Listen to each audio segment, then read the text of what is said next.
appointment as obedience to meet Sri Lanka. And then we got the first meal in Colombo with rice and curry and so on. So of course it was a completely different diet from what I was accustomed to. At the beginning I was sent to different places for trial, I suppose, learning Tamil.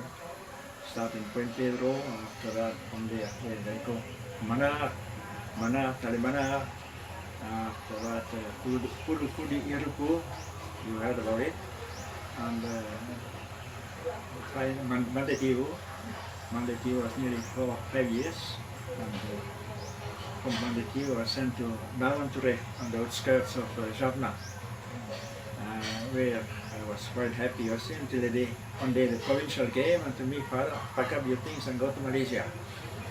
So I asked him, "Where's Malaysia, Father?" He said, "You will discover."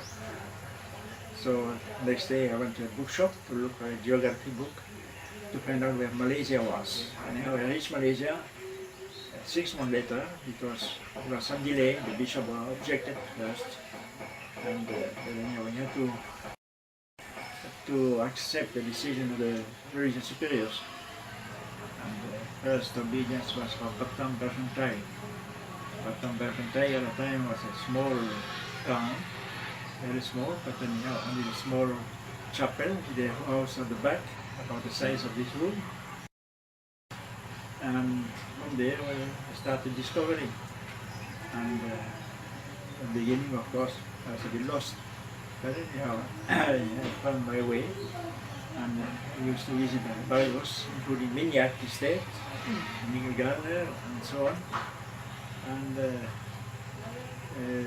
saying Mass for the people, discovering them. I don't remember very much, but anyhow, that survived, not too much problem.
And I used to go every day, or quite often at least, to Batu Arang to see the Good Shepherd sisters, to celebrate Mass with them.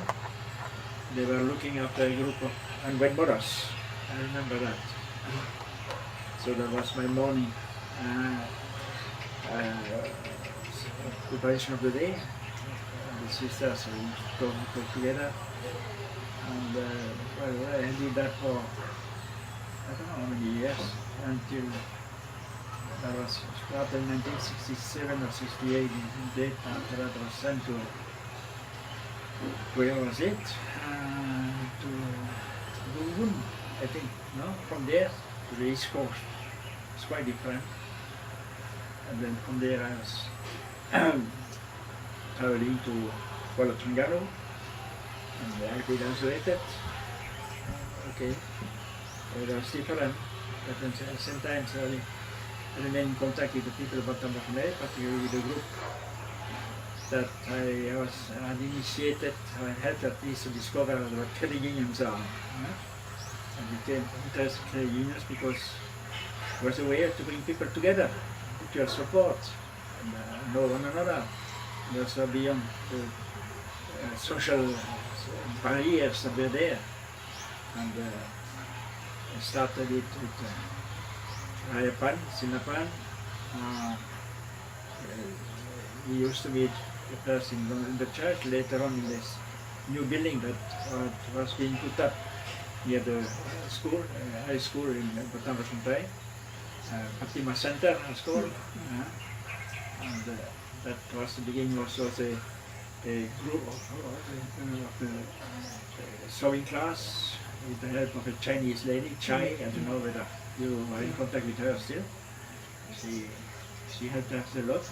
And there, Malays, Indians, and so on, Chinese coming together without asking what social group they belong to, just working together, earning something together, improving their living condition, and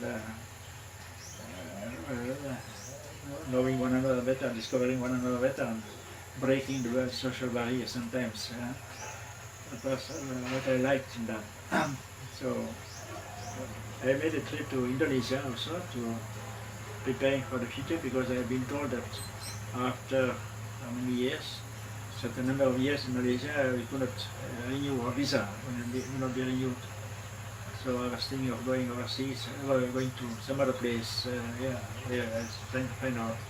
I visited Pakistan also. So one day, one priest from the Philippines came there, Father, and we spoke together and so on. He told me, why don't you come to the Philippines and find some place for you there? And I said yes. In 1980, then I landed here, the Philippines. I landed in Kinabahan.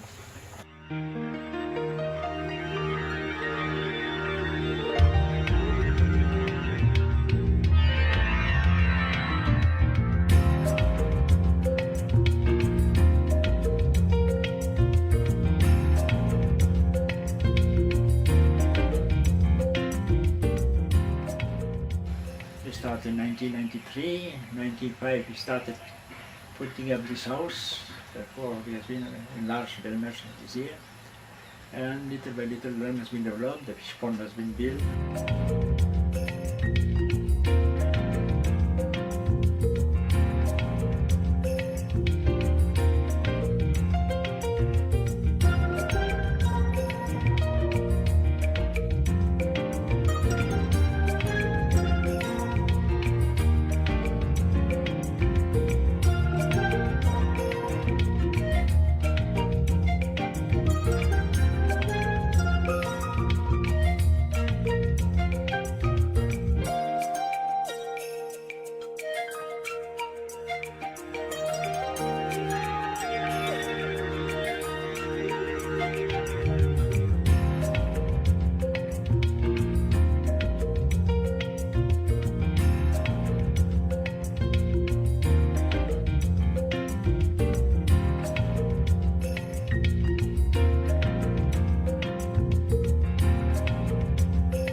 We grew some legumes for their forage, and we had maybe 1 or 2 pigs also at the beginning.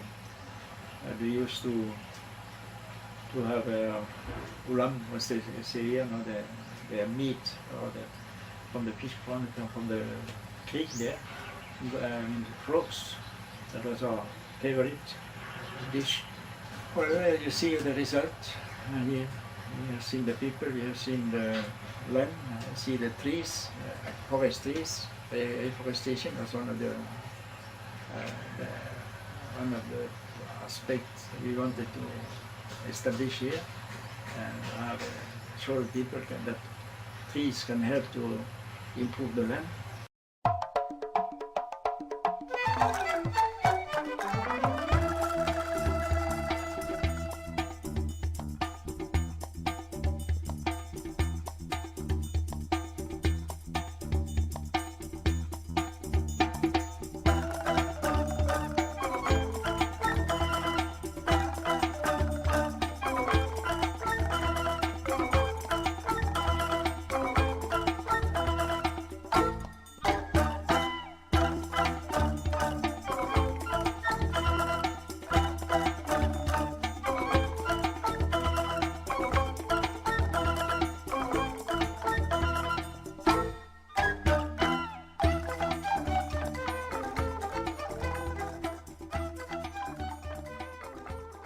Well, that is my gospel.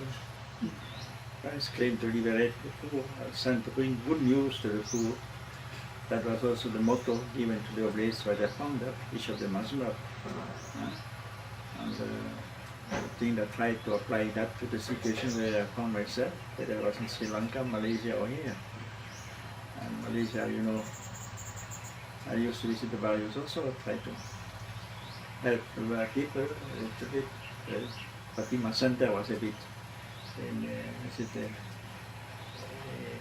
a way of expressing that, bringing people together, not only in the church, but also in life.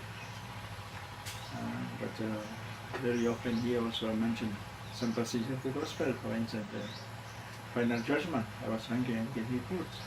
Jesus said, after the Good Samaritan, all this, the teaching of John the Baptist and Jesus.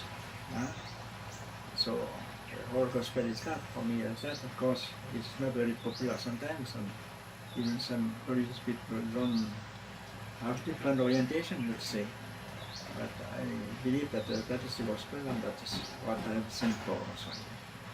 Seorang Kristen, minta video barang, gay marah kematen, nyawa may riri, atau kesantai, dan tekap, rangkas, kantong, raw, or spaces, nyawa may riri.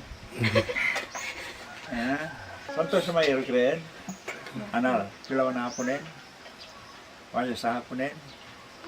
Nyawa may riri, nagpasalamat ako, nagpasalamat ako.